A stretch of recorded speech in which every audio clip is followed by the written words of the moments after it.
All right, here we are. And it's the holidays times, and it's not going to be any major fights here or there or anywhere until Christmas and the New Year's come. But when those times do come, there's going to be on January 7th a big pay-per-view. Pay-per-view in which they have fighters that are very evenly matched, potential upsets. Oh, yes. The marquee fighter is the terrible, powerful, but small Tank Davis. He's like a tank, a small tank, a light tank with a big gun. And he's going to be taking on Hector Luis Garcia. Hector Luis Garcia. Who is he? He's a spoiler. He's a boxer puncher. He can punch, he can box, and he's elusive. Oh, he's never been knocked out. He just made an upset, beat a top fighter named Corbett. He also is tough looking, much more powerful looking than the Tank. I think he'll push Tank back. Tank back. Tank, tank, tank, tank, tank. Yeah, Tank will be beaten. Beaten, I say. Beaten by a superior fighter.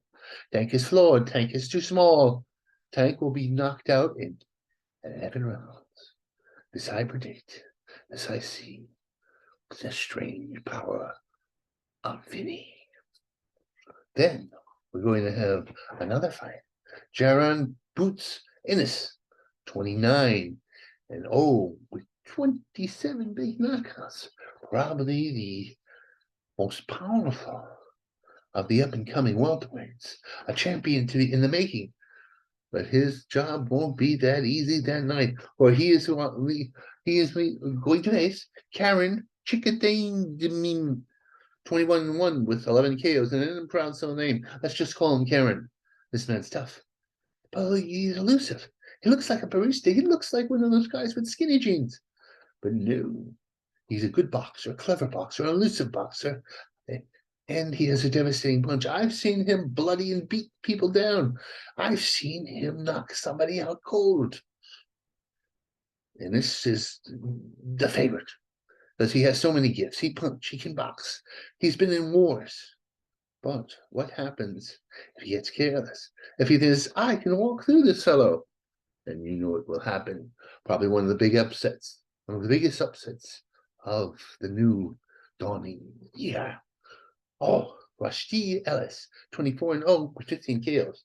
A prospect if I ever saw one, but hasn't quite made it, hasn't fought in a while. He's fighting Romain Villa, 25-1 with 24 KOs. Man who knocks out almost all his opponents against a man who's an incredible boxer puncher, incredible, elusive, dangerous. As I see Ellis knocking out Villa in 7 brutal rounds. Demetrius Boo Boo Andrade, 31-0 with 19 KOs. He's fighting a showcase fight.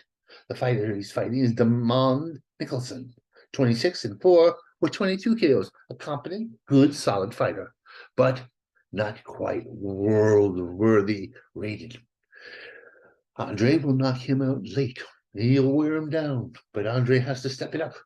He's been sort of avoiding tough fights from what I've seen. Maybe it's because he wants the big money. Maybe because he wants specific fighters to fight. But Andre, you have to fight. Fight, I say.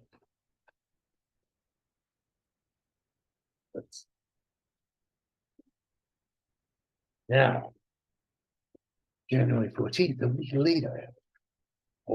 The fights still go on. And there's a series of fights in the January.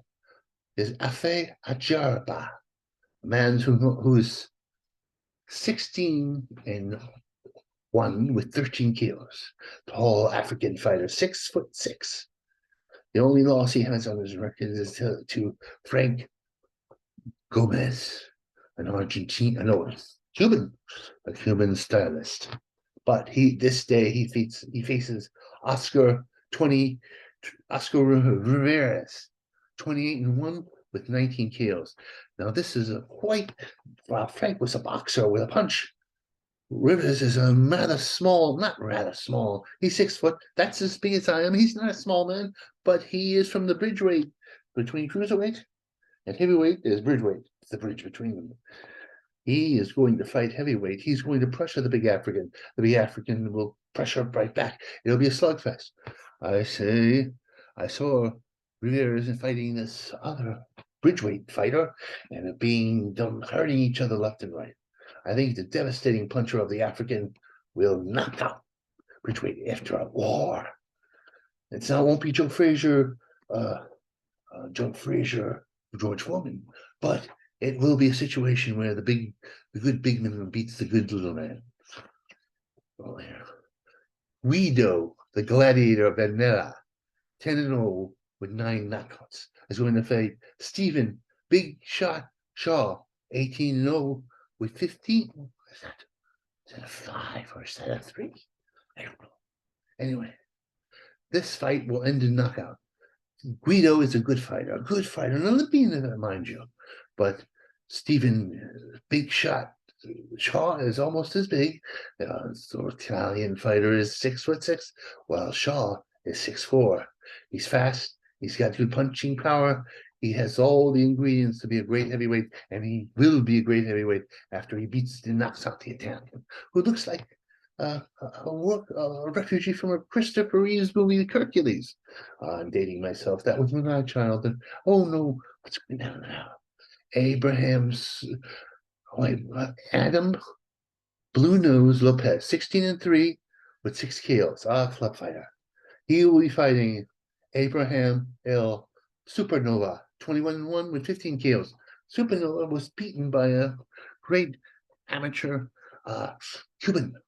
But Adam is not. Blue Nose is going to get a bloody nose because Supernova is very powerful, very good. He may have been beaten by the Cuban, but he will not be beaten by Lopez. Oh, now, where's the time? Where's the date on this? January 21st. Right from England, merry old England. It will be Chris Eubanks against Liam Smith. He's a good fighter. Chris is a powerful puncher, much like his father, but I don't believe he's as durable. And he'll be fighting a durable fighter in Smith. Chris Eubank is 32-2 with 23 KOs, while Liam is 32-1. 32-3 and 1 with 19 KOs. But he only gets beaten by the best. His durability, his punching power, his ring smarts will be too much for Eubank. Oh, yes. Then on the 28th, we're still in January, you'll see Arturo Bidabov, 18-0 with 18 KOs against Anthony Yarda, 23-2 with 22 KOs. Somebody has to get knocked out in this fight. Both are devastating punches, but the Ruski has never been stopped. And he will stop and beat and win his fight with Yarda. He'll knock him out. That's what's going to happen. Yarda will have his moments. He may even stun the Ruski, but he's been knocked out, Yarda. Yarda was ahead on points against Kovalov, but he ended up folding. Yes, but he's a good fighter, but he's going to be fighting a great fighter. And when good fighters fight great fighters, bad things happen. What's that? Jamel, on the same day, January 28th, Jamel Charo, 35-1 with 19 KOs, is going to fight the son of a legend, Tim Tutsia, 21-0 with 15 KOs. This is a tough one. Both men are beatable. I've seen Tutsia floored by lesser punchers, but he has a big punch himself.